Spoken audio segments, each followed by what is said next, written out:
So thank you everyone for being with us tonight for our artist talk. Like I said in my note this morning, if you could stay muted during the presentation, I would appreciate it, just so that we don't hear any background noise or anything from your computer would be good. Bill, Bob, and Marilyn, their work is on view in the Maxwell Maze Gallery at the Art Club through July 16th. The Art Club is closed tomorrow, Saturday, and Sunday for the 4th of July, but we are open Monday through Friday from 12 to 4 p.m. in the gallery. For those of you who are members, the cafe is closed next week, but the galleries are open and we'll be there from 12 to 4 each of those days. And then we'll be open the following Sunday as well. So please do come by and see the show in person. We would love to see you in the gallery. In the state of Rhode Island, if you're vaccinated, you don't have to wear a mask in the gallery, and there's plenty of space, very comfortable. So it seems like a very safe environment to be in, no matter what time of year or whatever it is going on. So if you happen to be off next week, please do make a trip by the Art Club on your way to the beach or wherever it is you're going. So what we're going to do tonight is we're going to go in order. Bill's going to go first, then Bob, then Marilyn. We have some selections of work by each artist that's in the show. And each artist is going to talk about their background and some of their process and some different things. For questions, you're very welcome to submit your questions via the chat function on Zoom. So just go to the chat, enter your question at any time, and then I will ask the questions for you. That way everyone in the group can hear all the questions and everything, just so it's nice and clear for everyone. But your questions are very welcome, so don't be shy. Put your questions in. After Bill speaks, we'll do a couple questions for Bill. After Bob speaks, we'll do a couple questions for Bob. And then when Marilyn's done, we'll do questions for the whole group. And the program will be about 45 minutes to an hour. So we're going to start with Bill. And for all the speakers, all you have to say is next, and I'll go through your slides for you. So we will get started with Bill. Thank you, Michael. As I understand it, it might be a good idea for us to give you a little background of how we got into this process, how we got into art in the first place. And mine was kind of straightforward, kind of straightforward and convoluted. I went in my first year in college, and my instructor, my counselor said, well, what do you like to do? And I said, well, you know, I like to draw. I'm pretty good at it. And I like to do that. And he said, well, what you should do is take Figure 101. If you can pass that, you can make it as an artist here at Ohio Wesleyan University. And I said, well, okay, you know, I'm gonna give that a shot. So I took Figure 101, and I was very pleased with the work that I did. And like any young guy who's getting started, I took it home and showed it to my parents at break. And my mother, a very conservative woman, grabbed her chest and fell to the floor with the thought that her little Billy Breidenbach had seen a naked woman. I actually kind of was on the other side of things and thought, well, it was about my only chance of seeing a naked woman. So my father was much more practical about the whole thing and said, son, those are great drawings, but I'm not paying that kind of tuition for you to draw anything, much less naked women. So that was it. I ended up going back to Ohio Wesleyan as one of the only guys in the school who had a double major in fine arts and economics. And in fact, both did well. I continued to paint. I continued to build a business and was an entrepreneur for years. And about 15 years ago, sold my businesses and really directed all my attention to art. In the meantime, though, I continued to paint. Once I got out of school, I painted in school. I was trained in oils. I painted a lot of watercolors when I got out of school. And then went about 15 years ago, went back to my first training, which was in oils. So I've really primarily painted in oils for the last 10, 15 years. My work is as you can see, is representational. I do a lot of figure work, probably going back to my early days in school. And I continue to use figures. I believe that's probably because my style is it's a storytelling style. My friends always say, well, you love to tell a story, and they're right. So that ties into my opinion as well. Nothing tells the stories better, in my opinion, than a figure. So I use a lot of figures in my work. That said, I also do landscapes without figures, but it's that's kind of the direction I've been going. So with that said, should we go right into some paintings, Michael? This is one of my favorite ones. If you've seen this in the show, it's big. And I've always painted large, and that again goes back to my schooling. We had an instructor who told us you paint, minimum size painting was 48 by 60, 4 feet by 5 feet, which is what this size is. And his concept and thought was you can't hide a mistake in a painting that big. So we had to paint that big, and I got used to it. And I find that for some paintings, the larger size just conveys a sense of the feeling of the painting. And this is a really good example. This was a day in Newport, at the Newport Polo Yards, polo fields in Portsmouth. And it was starting out gloomy and started raining, and the skies just opened up. But it was amazing as an artist to see the effect that this had on the emotion of the scene. So I did some sketches and took some photos as best I could there, and then came back, and from that I built this painting. So that's one of the two main paintings that are in the show from my standpoint. The other one is, the next picture is called Passing Storm. This one is very different. It was also in Newport.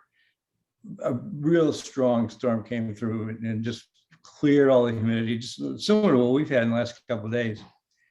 And over the water, this just creates amazing reflections and a very positive, bright feeling. I want to try and capture that.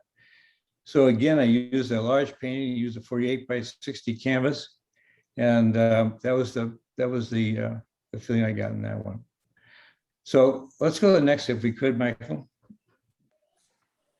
This was I spent Melanie and I spent our winters in Sarasota, Florida, a large part of them, and I paint throughout Florida and in the Georgia, Carolinas as well.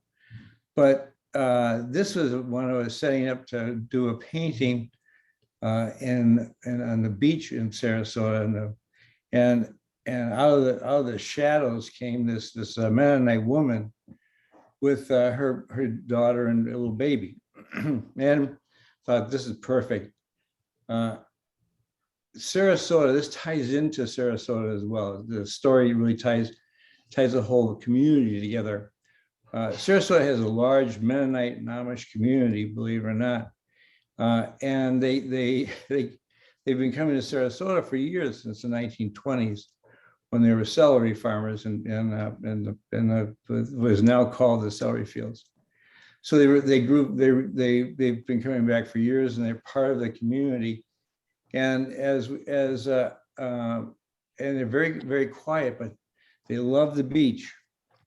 And this captures that feeling of this family going to the beach and try to catch the color of that umbrella in the background to try and draw the viewer through the picture. So that's that one. The next painting is a great painting from my standpoint that I love to do. This is Melanie's son-in-law in the back. He's the captain on his lobster boat called the Mistress. The Mistress is he's very proud of his boat, as he should be. It's It's a 45-foot trawler. It's, I mean, not trawler, but a lobster boat. It's a great ship.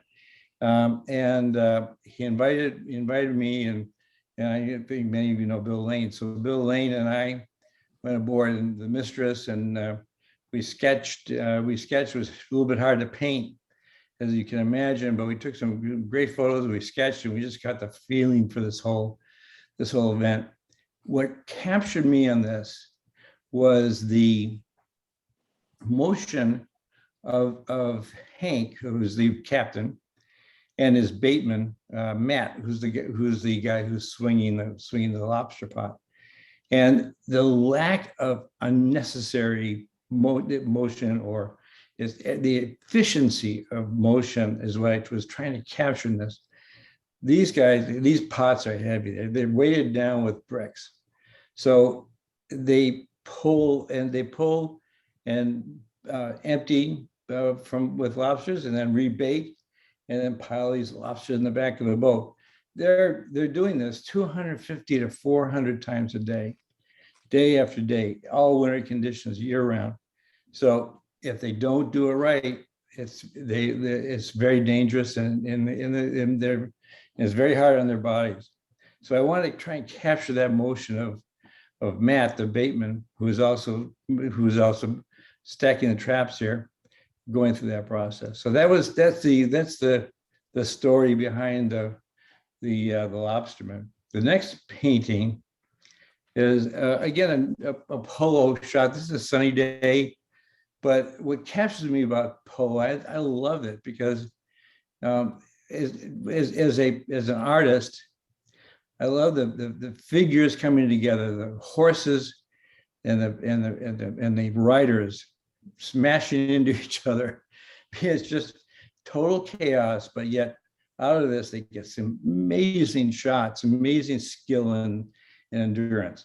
The average polo match, there are five horse transitions. So that means every rider that comes to a polo match has to bring 5 horses. So you can imagine 2 teams of polo players. It's a lot of horses. So they're all trained, they're all bred for this. That's what they call them, polo ponies. And the excitement is wonderful, and that's what I try to capture in this painting. The next one is a place we all recognize. Obviously, is in front of the Province Art Club, and this is a painting of some kids who are playing in the yard in front of the Baptist church. Bill Lane and I were doing a plein air that day. We're coming back, and I looked up. I said, "You know what? The best stuff is right here in front of the club." And it was these kids who were just totally oblivious to anything that was going on in the world, and just total energy. So my goal was to try and capture that.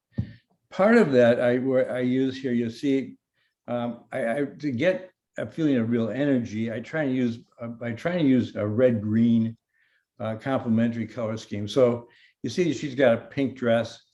I balance that and put that against the green of the grass. The intent with that is to build the excitement. The complementaries do. If you put green and red together, it's not relaxing at all. It usually excites the eye, and that's what I was trying to do on that one. So that's the idea behind that painting. The next one is from Sarasota, actually, some young sailors.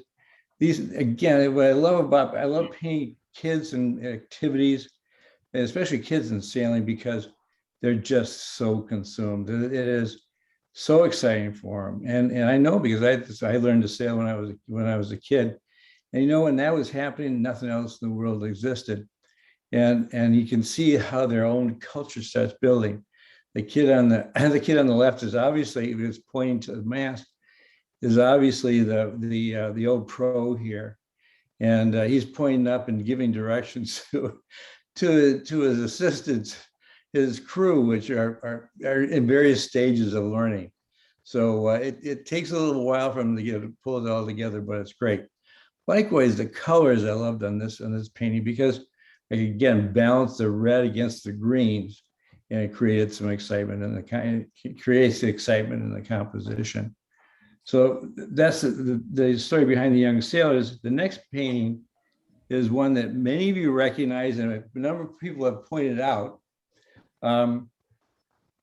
Vienna Castle Hill. If you're a Rhode Islander, you know the Vienna Castle Hill. I can say that because I'm right now in Massachusetts, and I've been learning a lot about Rhode Island since I joined the club.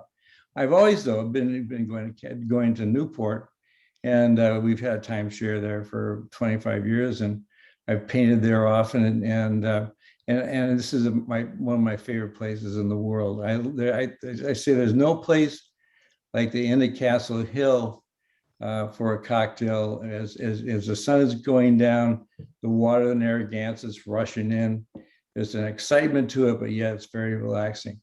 Just as a side note, the way also, I'm gonna say before I get there, what I loved about this was the composition was so easy. Looking up the hill, everything goes to that center spire. So it was an easy composition to pull together. Now, as a side note, those of you who know the Lanes, Bill Lane and his wife Peg, we were having drinks with them, and you'll recognize Bill Lane over on the right with Melanie walking up, and on the left, ordering a drink from the waitress, is Peg Lane. So if you hang around with us for a while, you're going to end up in a painting. That's kind of the rule. So that's the story behind the Vienna Castle Hill. And the next one is Atwell's Ave, next painting. This is, again, a great Providence tradition. Atwell's Ave, I take people to Federal Hill all the time because it's just a vibrant and wonderful place to have lunch and to look around and see what's happening at night. It takes on a whole different feeling. It's very exciting, and I'm trying to capture that in this painting. So the brights. That's why I really darken the darks, brighten the brights, really pull them out. I use warm colors in the back for the backgrounds, and for the darks, I use very warm colors of burnt umber and ultramarine blue. Bang it a little bit maybe with a Mars black, but usually just those two colors. And then that gives me a real solid dark color. And then I'll use cool brights against that. And that's how those whites and the cool bright, or the light colors seem to pop off. That's putting the cool colors against the warm darks. And that really pulls this together. And I really can't let this discussion go without addressing another issue, which is all of this has been around the club. And I'm talking like I'm almost a native Rhode Islander now. And a lot of that is because I have spent a lot of time in Rhode Island and at the club. The club has been a real special place where I've met some great people, but also it was at a time in my life where I really needed to kind of pull things together, and I think that's what's happened. That was the whole idea of this show, is that this is the culmination of 4 or 5 years of just work that I've done around the club and at the club. So that's my story, and I'm sticking to it. Michael, anything else that you'd like me to answer? That's great. Thank you, Bill. Let's see. There's a question in the chat. So Carol had a question in the chat, which is, because you paint so large, do you also do smaller oil studies? Do you ever paint plein air in large format? And she said she really enjoyed looking at these paintings and looks forward to seeing them in person as well. So the two questions there: do you do studies, and do you ever paint plein air in this large format? Yeah, those are two excellent questions. I do, yes, I do studies, and I before I do a painting, a lot before I do a large painting. That's a commitment. As you can imagine, a large painting will generally take me a month of 3 to 4 days, and 3 to 4 hours a day. So you don't want to get halfway down through that process and say, whoops, you know. I put the focal point in the wrong spot or something, but there's no focal point, even worse. So I do a lot of sketching, and my background in drawing has been helpful from that standpoint. Also do colors. I'll do color studies to try different colors against other colors to get the effect that I want. And then I'll do small studies. I do a lot for the little picture show. That as you all know, I'm gonna throw a plug for the little picture show, which is our annual event. I'm sure you all know about it, and you all have seen them. That's been a very helpful discipline for me, because I can try different. I try different subjects. I try different techniques, and it really is my lab. And the successful pieces are the first to come out at the little picture show. So this year you'll see things that I've never done before in past years. That's where the development happens, is in that small piece. And then from that, I take that on and expand that into larger pieces. The other question, Michael, was do you paint plein air in large format? Oh, right, plein air large. That's a good question. I have. So, and I'll do it again. There is a practical issue painting plein air large, as you can imagine. You might as well just put a spinnaker up into the wind. I mean, if there's any wind at all, you got one hand on the painting, and the other hand on your brushes, and meanwhile you've got medium and turpentine and stuff flying. And what I've found is that if it's a windy day, I'll go small, but more and more I'm going to larger pieces. There's really the only difference is the size of the brush. And one thing I've always tried to do is use as big a brush as I can for the painting, and that's why my painting keeps an impressionistic feel versus tightening it up with smaller brushes. So and that I go back and forth on that one. So that's great. And then the other question we had was from Barbara, who asked, what red do you use and what green do you use? Good question. So red is pretty simple. I have quinacridone, I can never pronounce it, quinacridone red, which I really like. It's a medium weight color, so it's a more on the warm side, but still is very bright. I always have cadmium red on my palette. Alizarin crimson, I always have to cool red. I use that to cool red down, and then sometimes I use permanent rose to cool the red down. Greens are tough.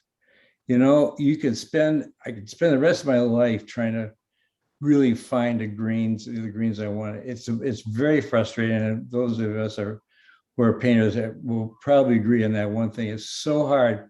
Get out into a landscape, try and capture that green, and not because there's no options, it's because there's too many options. So what I found is I take the lesson from Richard Schmidt, who says you should only put up a color other than one of the primaries on a palette if it's going to make it simpler. So I use Meridian, and I use sap, occasionally chrome, and then what I do is I'll use that, and I always bring in either ultramarine, Prussian if I want a cool green, and I'll bring in a yellow. So I use like cad yellow and Prussian if I want to keep it really bright greens and cool, or I'll use one of the darker greens like a sap and ultramarine and maybe a darker yellow to build that kind of a green.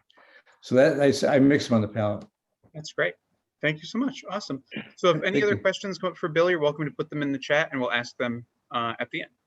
And then now, let me just move forward. So now we'll go to Bob. So Bob, if you want to give a little introduction, and then you just say next, and I'll go through your slides as well. Okay, it's a tough act to follow, Bill. I'll, well, I started off probably a little like Bill. You know, I've drawn or done something with visual stuff ever since I can remember. But one of the most important people for me was my high school art teacher, who somehow recognized some sort of talent that I had.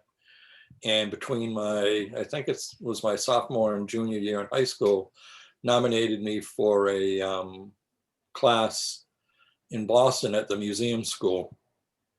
And so every Saturday at 7 o'clock or 8 o'clock, I'd get on a bus, go up to Boston, take a few tea stops and go to the museum. And by the end of that summer, I knew that's what I wanted to do, was be an artist. And when it came time to go to college, my guidance counselor tried to talk me out of it and said, you know, you'll starve, you'll never make any money, there's no point, you know, do anything else. And thankfully I didn't listen to him, and went to SMU, which is now UMass Dartmouth, and got a BFA from them.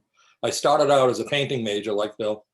I learned to paint in oils, but at the time, the painting instruction, if those of you can remember, in the late 60s, early 70s, was mostly abstract. And that was one kind of painting I had no talent for, and painted pretty much what I paint now back then, and was encouraged to switch out of painting and major in graphics and illustration. And that's what I did, and graduated, got my first job in art at a company called Cable Electric in their art department, and did learn how to use an airbrush and did ads for receptacles and plugs and wire.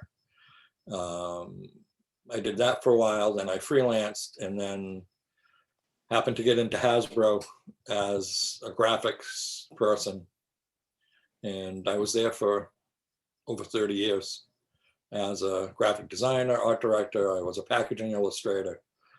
So when I left Hasbro and went out on my own, I don't know, 4 or 5 years ago, I decided I was just going to paint, and I started doing these paintings, and started off with some of the fishing boats that you see here, and then graduated to the other work I'm doing in oils now. So I've been lucky I was able to spend my whole life getting paid for something I would have done for free. So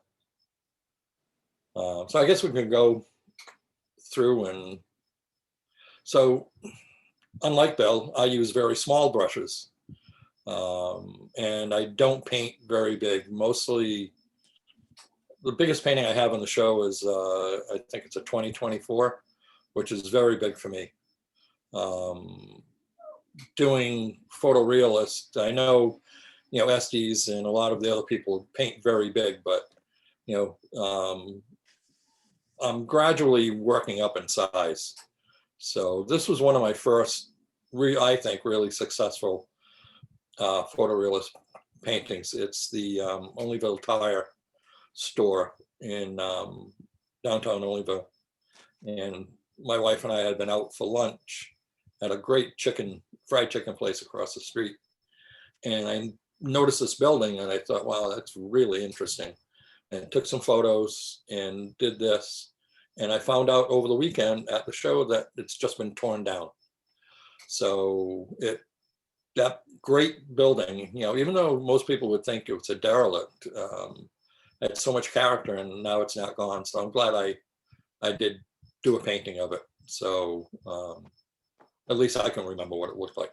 And I think that's mostly what photorealists do. They kind of try to take, a scene that most people would just walk by, and do a painting of it, and try to record what it's like on just any given day. And the next one, this one's Larry's Liquors, which is just down the street from me. And when I drive around or walk around or wherever I am, I always look for things that I would think would make great, just really interesting paintings. And I loved this sign. I guess at one time it must have been a really brilliant blue and a bright red, but now it's all faded to pink and a very light blue. And I try to add as much realism in the paintings that they are, with the signs and the things in the windows and ads. I think it just adds to the realism of the paintings. So we'll go next. This is my latest one. I just finished this. This is across the street from where we come out of the club on North Main Street. It used to be, I forget the name of the Fane, this used to be the Fane building, or the Fane company.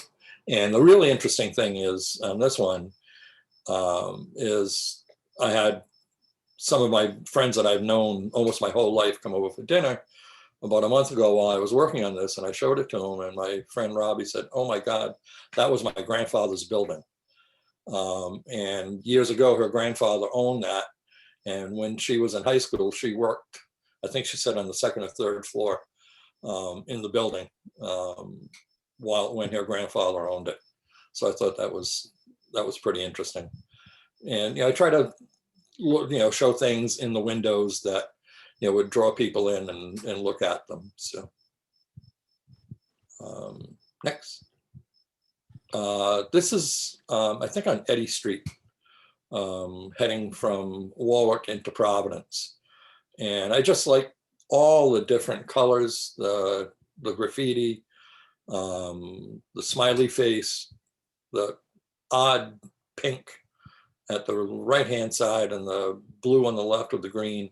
I just thought the colors were really, really interesting. And it's another building that people would just walk by and not pay any attention to the interesting elements to it. Yep. So we can go to the next one. This is a hotel. I can't remember the name of the hotel. Next to it is, I think it's now a Super 8. This is in San Francisco. And we took a bus tour the last time we were, just to get an idea of the city. And I took this from the top of one of the tour buses. And it's kind of, some of the stuff is kind of made up because it really didn't have those shadows in my photographs. But another painting that I had done earlier did have similar shadows. So I just kind of reappropriated the shadows from an earlier painting into this one. And I think it gave it much more interest.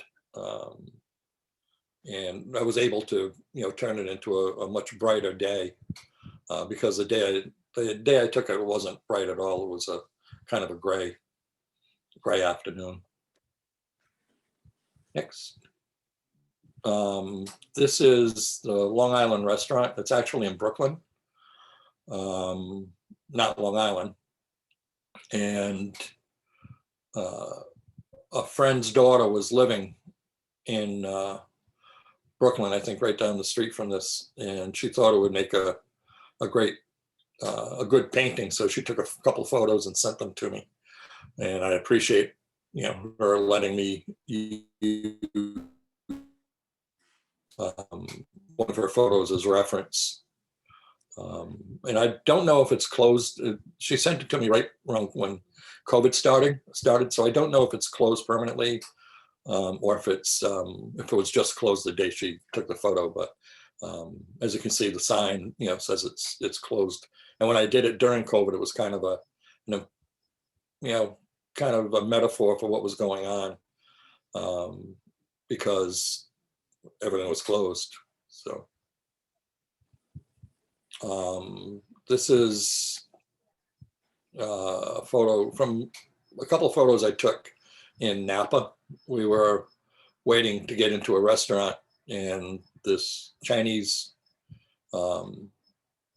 restaurant, Asian restaurant, was next door, and I just loved the sign. I thought it's just a great sign. And I'm starting to look into more and more of doing signage, because a lot of signs like this are being done away with. And you know, like with the Only Built Tire, it was. I think it's too bad. You know, I know a lot of people might think they're eyesores, but I think they're, you know, the part of Americana. So next. So when I was in high school and college, I worked on the docks in New Bedford, unloading fishing boats, and it was a great job. Learned a lot from a lot of really rough people, but it was great. So I fell in love with fishing boats, and you know, this is outside of a restaurant in New Bedford, the Black Whale, and I was commissioned. They bought. I have, I don't know, probably 40 or 50 fishing boat paintings, and they bought the rights, printing rights, to about, I think it was 12, that they turned into giant canvas photos, you know, canvas paintings that they have on their walls in the restaurant. And when we finished that, he called me and said, you know, I really want one from right in front of the harbor. So this I did for them. This is their main centerpiece now in the restaurant. So if you're sitting in the restaurant, you can look out their windows, and this is the scene right outside the restaurant. Next. This is also New Bedford. My fishing boats mostly are either New Bedford or Point Judith. And I just love the character of the boats. You know, there's nothing fake about them. You know, they're not, you know, pretty sailboats and, you know, beautiful yachts. You know, they're work boats, and they have rust, and they have, you know, these crazy lines that go all over the place. And you can tell that people work on them. So this is in New Bedford. Next.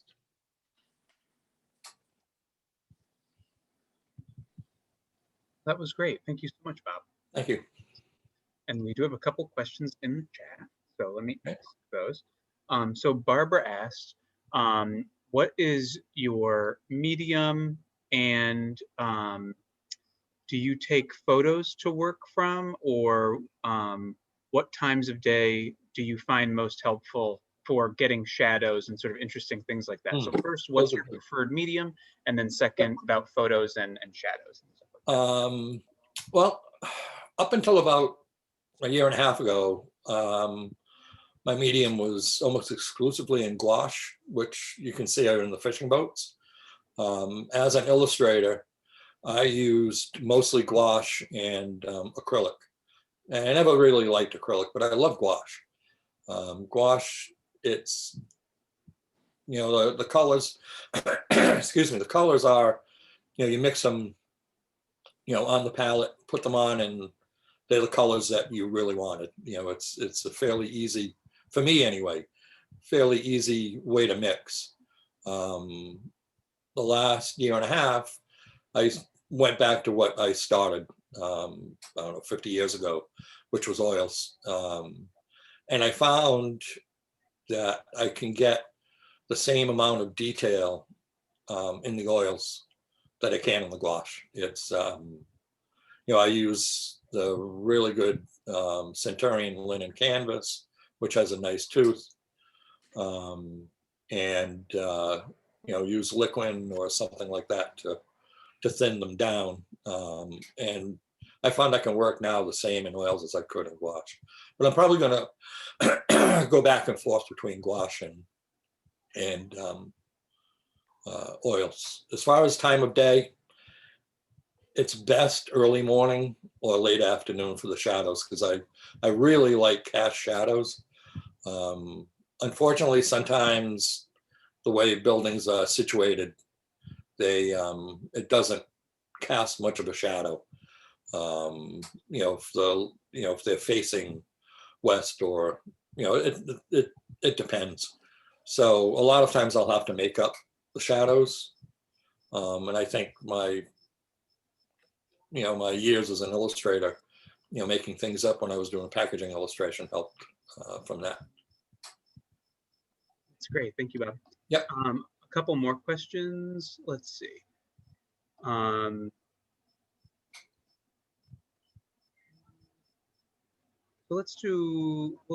we can do both questions. Let's see. So Carol has a question. She said, Carol Nicholson said, Bob, I'm so glad that you did not listen to your guidance counselor. Me too. Unfortunately, many of the rest of us artists had the same guidance counselor. On the painting of the hotel in California, how did you execute those shadow lines? Are you painting those over the surface, or how do you do that? How are you making that? No, when I do a painting, I try to do some drawings before to work things out, especially if it's going to be really complicated. But I do a full pencil drawing on the canvas. I grid it out. I grid out the photo. I grid out the canvas, and do a drawing right on the canvas. And I usually put in where the shadows are going to go right away, so I kind of know where they're going. And I'll do my overall painting, kind of thin, so I can see and change things. And then once I go in and start doing the final highlights and shadows, it's not, they're all there for me. So I hate making stuff up as I'm going along. That's great. Excellent. Thank you. So next we'll come back to some of these other questions, but we're going to move on to Marilyn now. So Marilyn, you can now speak about your work and just say next, and I'll move through your slides for you. Okay. Thank you, Michael. Can you hear me? Yes. Okay. I guess I'll begin at the beginning when I first noticed that I had an interest in drawing, which was when I was about 3 or 4. And I was constantly drawing birds mostly. I love birds. And my mother, who was also an artist, sort of decided even at that point that I really needed to go to RISD, and she wouldn't hear of anything else. That was it. So that's where I began my art, and I have a BFA in illustration from RISD. And after I finished that, I went to an advertising agency called Horton Church and Goff, and I was there for 5 years doing design and layout and illustration for ads and collateral pieces and billboards. And after the 5 years, I went on my own, freelancing illustration for advertising agencies in Providence and Boston, and for the Providence Journal newspaper. I was also a freelance photo stylist for Princess House, Allendale Insurance, and MFB Insurance. And then I had a very small time at the Wheeler School as a substitute in the art classes. And they were all 7th graders, and they really got to be a little too much for me, so I didn't do it for very long. Actually, I'm going to read my artist statement, and I think it really sort of encapsulates everything I need to say. So I'll start with nature and gardening in particular have both had a major place in my life for many years. My gardens and the photography of them, I think I have 12,000 photographs of flowers on my iPhone, I find that my drawing and painting has benefited greatly from my very personal perspective. I will be forever surprised and excited by the natural world. All of this color, shape, rhythm, and intensity gives me the creative power that moves through my artwork. In many respects, my drawing and painting derives its life all the way from my admiration of technical botanical renderings to the simplest representation of land, sea, and sky. I've worked in many mediums, including printmaking, fabric, wall hangings. I used to do colored pencil. I worked a lot in colored pencil. Pastel pen and ink. I did pen and ink when I, many pen and ink drawings when I was in advertising. Charcoal and watercolor. Charcoal, of course, for life drawing, which I love, and watercolor. But I must say that my favorite is oil paint. There is something about it that keeps me focused and energized. I haven't tried to analyze any of that and why it has just grabbed me so much, but I trust in more than any other medium, it will continue to reveal the most fulfilling path that I can take on my creative journey. Creativity is my greatest gift and one that I care for very diligently, and I try to make it shine through in all aspects of my daily life. So I guess we can go on next. That one, okay. That was a still life and from roses from my garden. And it was very adventuresome for me because it was bigger, a little bit bigger than what I had been used to working with. And so to do so many flowers all together is always a little nerve-wracking. But I managed to pull it together, but it took about 2 weeks. So what I do is I'll do a sketch on the canvas and with the paint on the canvas, and I'll try to get the composition right, the focal point right. And from there, I'll do a little bit of a work on it. And then I take a photograph of it and I'll put it up so I can look at it for a long time, probably at least 5-6 days of looking at it, adjusting it, thinking about it. And it just sort of falls into place after a long time of doing those things. And I think that actually can sort of just say what I do for all my paintings. It's all very intuitive. So the intuitive part comes from, just looking at it and thinking about it and watching the flowers droop as they sit for, days and days, and watching the different light that comes through the window or through my light. And so that's the process. So most of my paintings are of flowers. I've just started being more serious about, I did a painting of California mountains and called California Dreaming. And a friend sent me a picture of her backyard, which included these wonderful mountains, lavender mountains and sky and beautiful colors. So I did that landscape and I was very happy with it. I think that I'm going to try more and more of those. I've sort of, every time someone says to me, why don't you do a landscape? I kind of pull back and say, well, I don't know, because every time I see a flower, I want to paint it. But anyway, I've been doing a lot of waterfalls, and I do those when I feel like I need to do something quickly, and I have nothing else on my mind. I just seem to sort of like absorb that feeling of the water, and it comes from when I was a little girl. We used to go a lot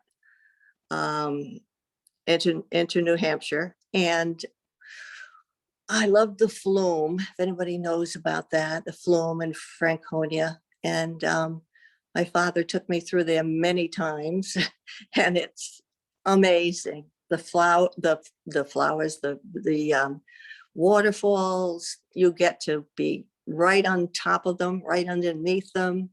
It's absolutely gorgeous. And so that made such a huge impression on me. So I've done many waterfalls, the small waterfalls, and they've been very popular. But usually, I guess that's it for this. So we can go on to the next one. Okay. I had just picked the final roses in my garden, and I put them on the table in the space, and it backed up to the couch. So the white part is the couch. And I put a light on it, and I just did it. It was so intuitive. It just came together so quickly, as opposed to the first one we looked at, which, you could go on and on forever looking at something. But this, I just felt like this was what it needed. Every little bit of paint on there just made me very happy when I did it. So that was with a big brush. And actually, I mostly use palette knife. So I don't think I used any palette knife on that. It was all brush. And that's one of the very few that I have done with a brush. I guess we can go on to the next one. This one was very intuitive. And I've been looking at people who use a lot of color and not necessarily where it belongs. But I think I'll continue with this sort of thing because, I don't know, just makes me happy. And of course, all the flowers came from my garden. Some of them aren't even recognizable to me.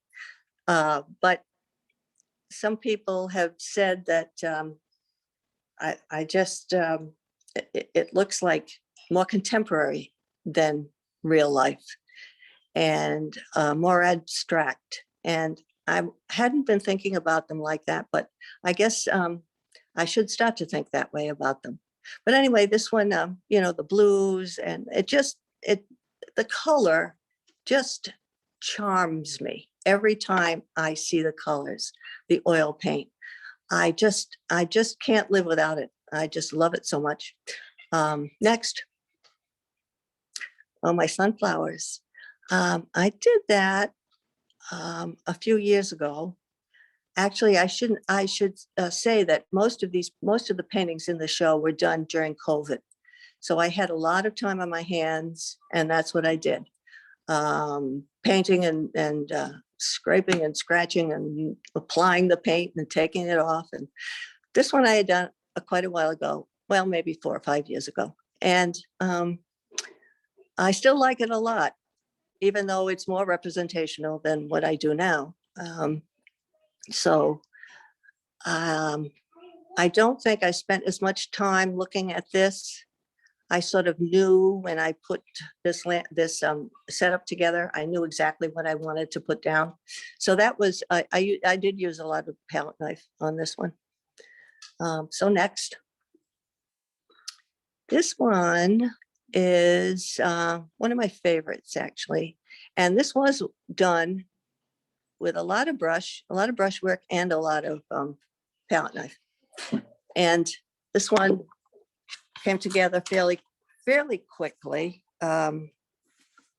because once again, I looked at it and thought about it and took photographs. I mean, I take like 6 or 8 photographs of each painting just to see how it looks in a 2-dimensional, photograph. It kind of makes it look either really good or really bad. If you can see really good, then you go on with it. Maybe even don't touch it anymore. You just keep, keep it the way it is. Lots of times that's the best thing to do. So next. I really enjoyed this. It's a smaller one. I guess it's 11 by 14. And it changed a lot. I began it. I put I put everything in it. I put, I drew in it and I looked at it forever. And as I got going with the palette knife sort of told me what to do. And so I kind of started mixing the colors down at the bottom, just throwing in any color, a blue or a white or a green, just putting it, just see what they look like with the other colors. And if it doesn't look right, you just maybe put another color on top of it. So it's all very intuitive. And then it sort of either ends up being something I like. It's something I enjoy looking at. So we can go on to the next one. Oh, I like this one a lot. The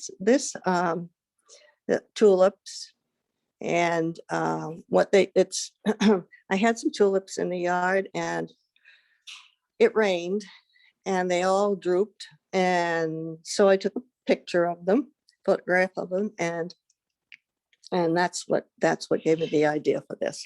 So this is a very small one. I think it's 8 by 10. So I managed to get the flowers in pretty quickly. And without thinking too much, I just kind of apply the paint, whatever color I see that I think is going to look good. And I keep going over it and over it with the knife, subtracting and adding and subtracting and adding. And this is the result. So I was pleased with that. Okay, next. Oh, this is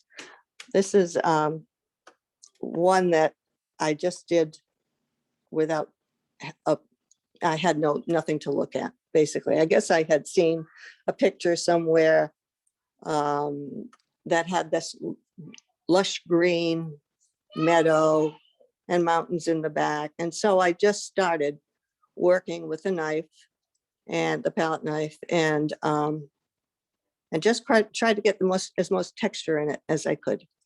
The texture really is in the front, and the rest of it is, I was pretty sure where I wanted the colors this time. So they all went up at the top, and down at the bottom, I just needed something that was going to be a contrast with those colors. And so that's what I did with that. And I guess that could be pretty abstract. I don't know. And I guess I have another one. Oh, okay. Well, this one is abstract. Yeah, this one I had some paint, and I decided that I was going to use my knife and do some different things with it.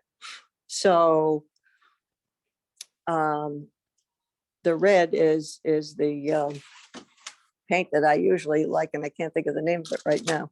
But anyway, it's kind of like putting color on top of color and on top of other color, and just taking it away and putting it back on, and making some little marks here and there. And I don't know, it just seemed to look right. And so I guess that's pretty much what I have to say about that one. I like it, and I think it worked out. It worked out well. Is there another one?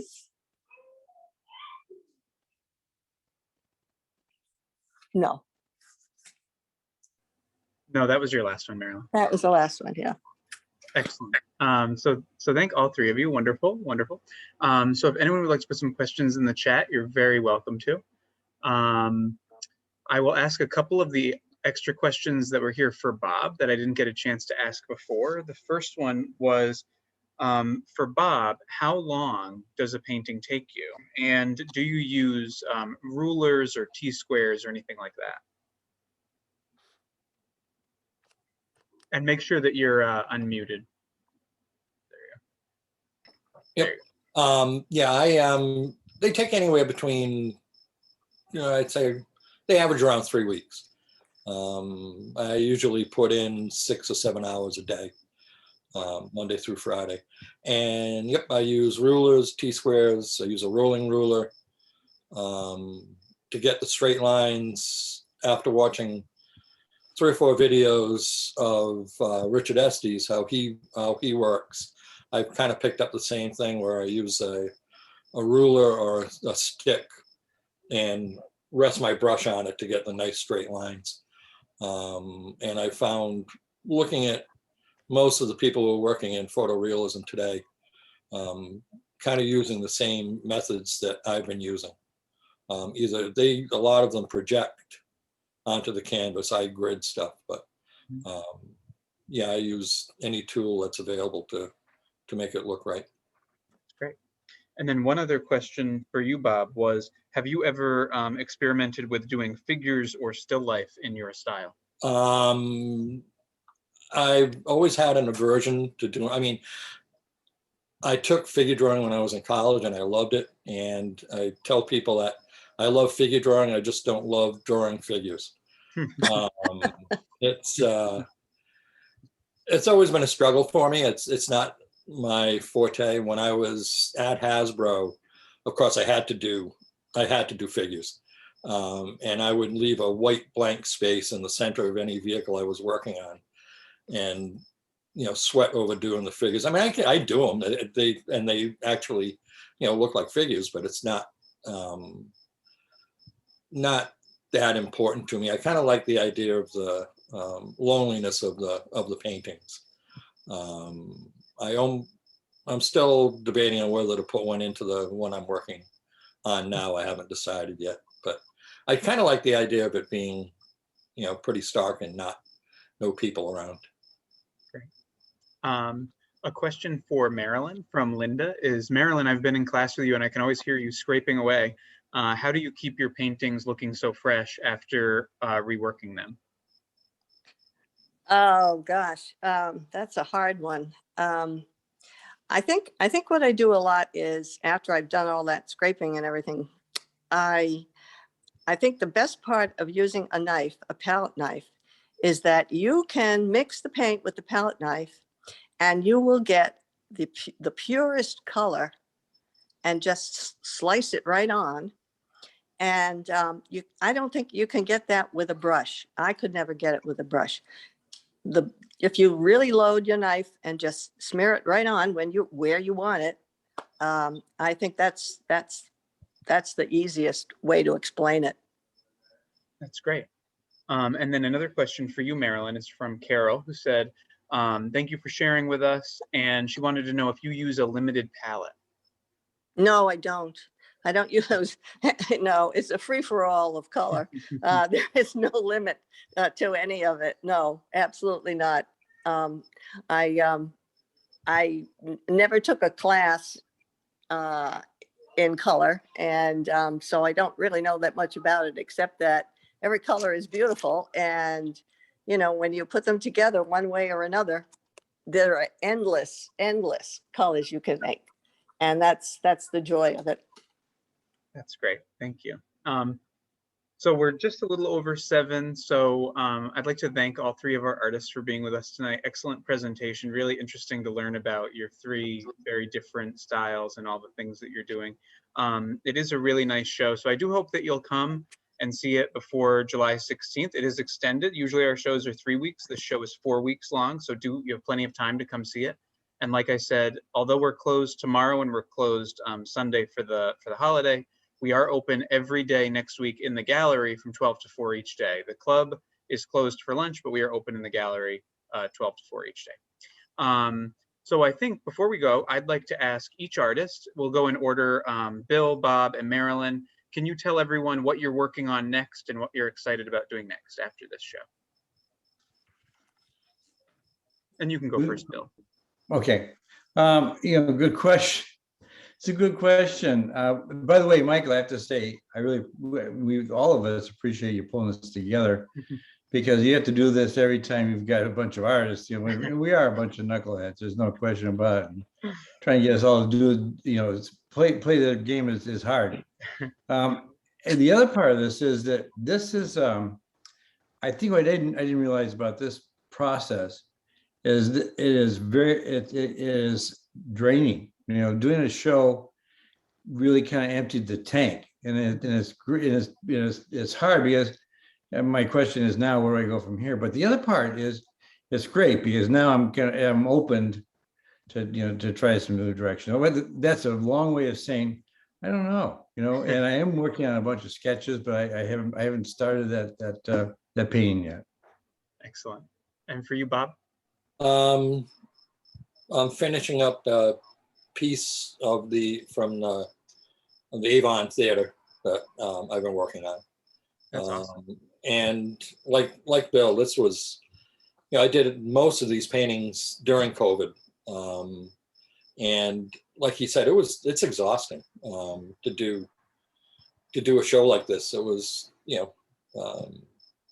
but good.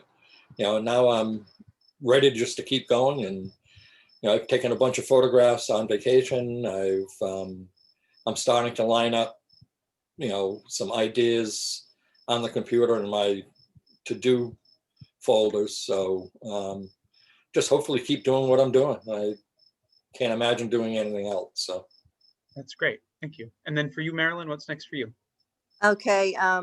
Yeah, this working during COVID, it really took a lot out of me. And I'm sort of like on a little hiatus right now, but I think in my head, I've got thoughts of more landscapes and more waterfalls. And I'll start with the waterfalls because they always make me feel good, I guess.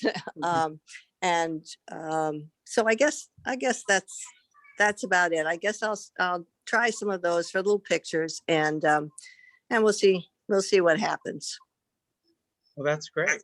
Well, thank the three of you all again. Great job. Excellent presentation. We all really enjoyed it.